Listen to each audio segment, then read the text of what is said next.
Good morning, everybody. In the previous recordings on the 57086, I promised you that I will do a separate teaching regarding the altars and the spiritual umbilical cords. Just for the record, I try my best to do these recordings now predominantly in English, and the reason for that is there are many people now in this continent that will listen to these messages, and to accommodate them, I try to do it in English, not anymore in Afrikaans and English combination.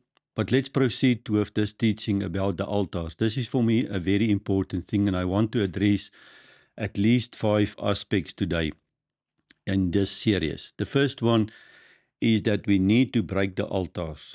And if you break the altar, there is a reason why there is altars in your life. And that is because of the gates.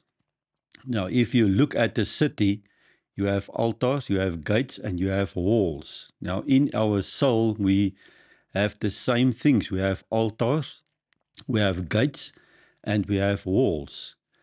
And many believers are suffering in life.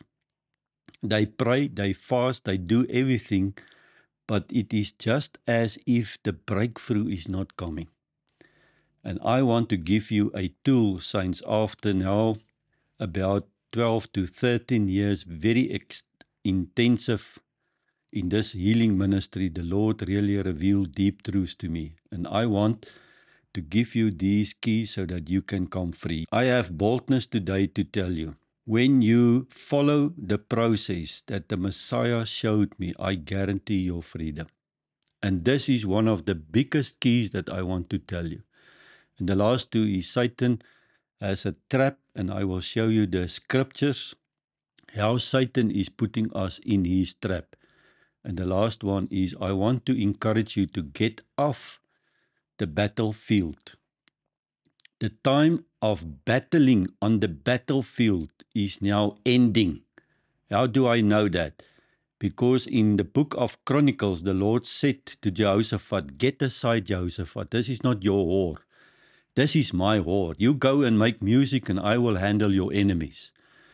There is a heavenly courts that we are invited to come to take these altars, these spiritual umbilical cords, now to the court of heavens and to come free.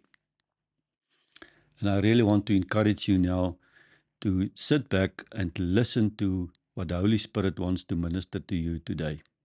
Let's start with the altars. The first thing that I want to address to you today regarding the altars, there cannot be 2 altars coexist simultaneously. You cannot have darkness, the altar of darkness, and the altar of light together. Let me prove this out of the scriptures. We go to Judges 16. Judges 16 is where Samson, you know the story, Delilah asked him, Samson, where is your strength in? And he started speaking to her over time, and lastly at the end, he said to her, when you cut off my hair, it will the end of my strength. So Judges 16 from verse 23, it's about the story of Samson. You know the story at the end, when they cut off the hair of Samson, he lost his power.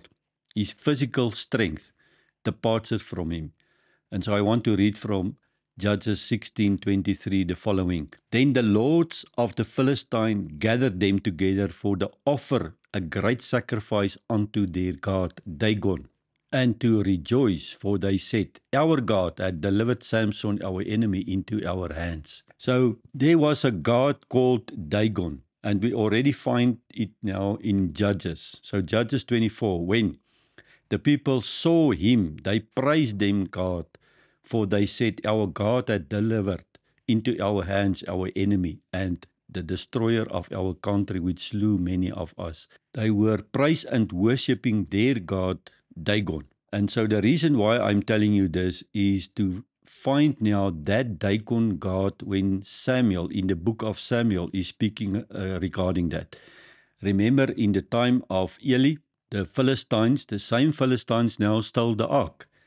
And when the ark of God, the ark of covenant, came to the hands of the Philistine, they put the ark, listen carefully, the ark of God next to their god Dagon. I want to read to you 1 Samuel 5:2. This is very interesting for me. When the Philistines took the ark of God, they brought it into the house of Dagon and set it by Dagon. Two altars, the altar of darkness and the altar of light. They cannot coexist in one another. And when they of the Ashdod arose early on the morrow, behold, Dagon was fallen upon his face. Verse 3. To the earth before the ark of the Lord, and they took Dagon and set him in the place again. So the next morning when the Philistines wake up, their god Dagon was on his face, flat on the ground. They didn't do anything. You expose the higher altar. The altar of light will always expose the lower altar of darkness.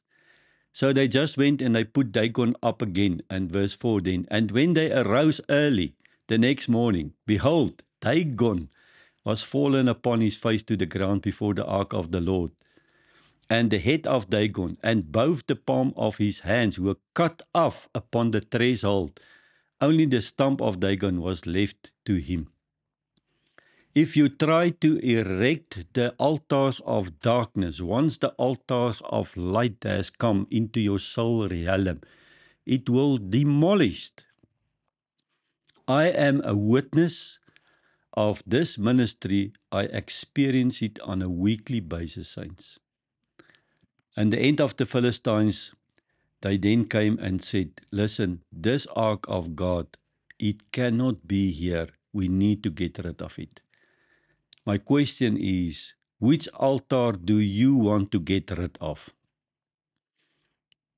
The altar of God, the Ark of Covenant, or the altar of Dagon, Baal? And I'm now going to show you in the book of Kings, when Elijah came to those altars where Jezebel destroyed the altars. Elijah was restoring the altars, and there is a prophetic word that I want to release to you, what is happening when you restore the altars of God. Let's go to 1 Kings 18. In 1 Kings 18 verse 30, Elijah was said to the people, come near unto me. All the people came near unto him, and he repaired the altar of the Lord that was broken down. Some other books, when you read it, you will see it was Jezebel who broke down these altars. And again, I don't want to over-exaggerate it, but I can tell you one thing. Jezebel is the end-time stronghold that most of us now facing. 9.9% of your problems is because of this Jezebelic strongholds. And I will do a separate series just regarding that. As a matter of fact, you can go to our website, and I already recorded a series regarding Jezebel. There's also a book, The Counterfeit of God's Forerunners, that you can download for free. Now, verse 36. Elijah was asking the people, now is the time to turn back to God. You remember when he said, if it is Baal, let we worship Baal. But if it is God, let it be God. I want to ask you today, the end time is here. It is the beginning of the end. We don't have time. You need to make up your mind. Verse 36, it came to pass that the time of the offering of the evening sacrifice, that means it's around about 3 o'clock the evening, Elijah the prophet came near and said, Lord God of Abraham, Isaac, and Israel, let it be known this day that thou art God in Israel. There is only one God, his name is Yahweh, and that I am thy servant, and that I have done all these things at their word. It was the word of Elijah, verse 37. Hear me, O Lord, hear me, that the people may know that thou art Lord God, and that thou hast turned their hearts back again. Elijah is saying, when I now restore this altar, let the people know that we return back to you. What is now the biblical principle when you restore the altar of Yahweh in the soul realm? Make ready for fire. And that is exactly verse 38 that I want to read to you now. Then the fire of the Lord fell. What is that fire of the New Testament believer? It's the fire of the Holy Ghost. Why? Because the Holy Ghost will burn those altars away, so that a new altar can arise in the soul realm, so that we can receive the salvation of our soul. 1 Peter 5, verse 9. Now you reap the harvest of your faith, the salvation of the soul. And that fire consumed the burnt sacrifices, and the wood, and the stone, and the dust, and it licked up the water. Now, there is a next biblical truth that I want to share with you. We restore the altar because the darkness cannot stand against it. Once you restore, fire will come, and after the fire burn away the filthiness, the blessings come. And in this 1 Kings chapter 18, the blessings came from the rain. To understand that, you must remember that Elijah prophesied that for 3 years there will be no rain. And then he said to the people, make ready, there is blessings. The drought is now passed away. I want to tell you today, we are in a new 5786. The drought has passed away. If you are willing to restore your altars, and if you are willing to let the fire come and burn the filthiness around you, I am speaking now blessings over your life. And that is exactly verse 40. And Elijah said to them, take the prophets of Baal, let not one of them escape. And they took them, and Elijah brought them down to the brook of Kishon and slew them there. You see, there cannot be Baal prophets anymore around us. We need to get rid of them. I found it very interesting when I read through the books of Numbers. What I now just shared with you in the book of Kings, we found the foundation of this in Numbers 22. And I just want to make a remark here. You can go and read it for you out of the Message Bible.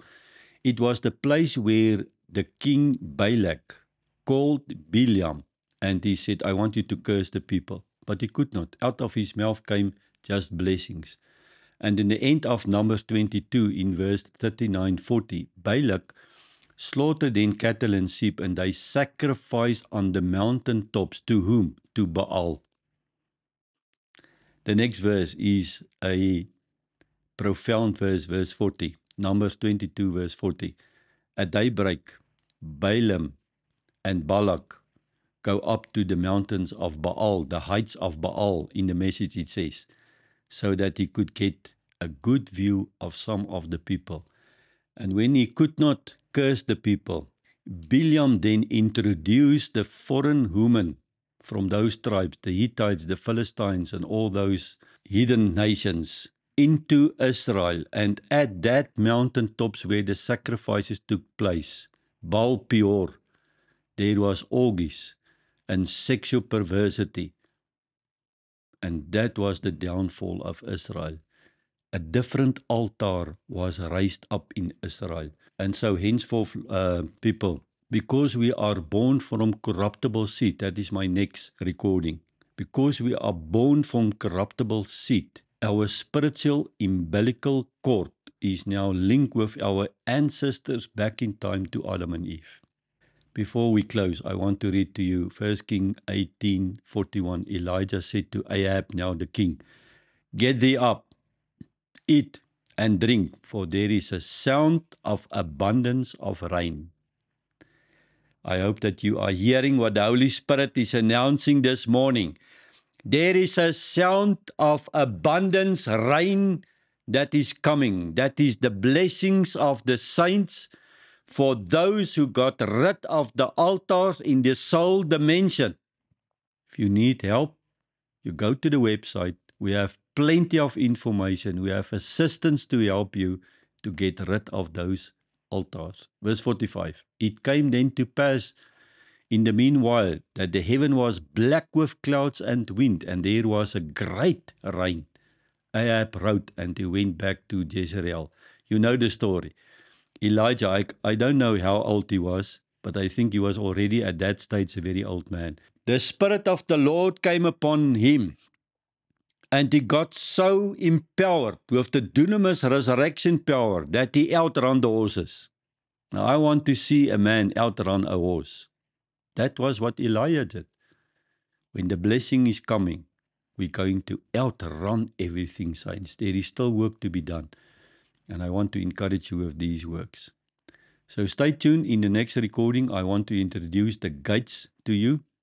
Remember, there are 5 points that I introduced to you. We start off with the altars and now we move into the gates. What are these gates in our soul realm? I will explain it to you in the scriptures. So once you understand these 4 points of what I already showed you, at the end I will introduce to you how we will break it so that you can come free in the heavenly courts. In Jesus' name, amen. Like Israel, purge me of all filthiness like Moses. Breathe upon my rod like Rebecca.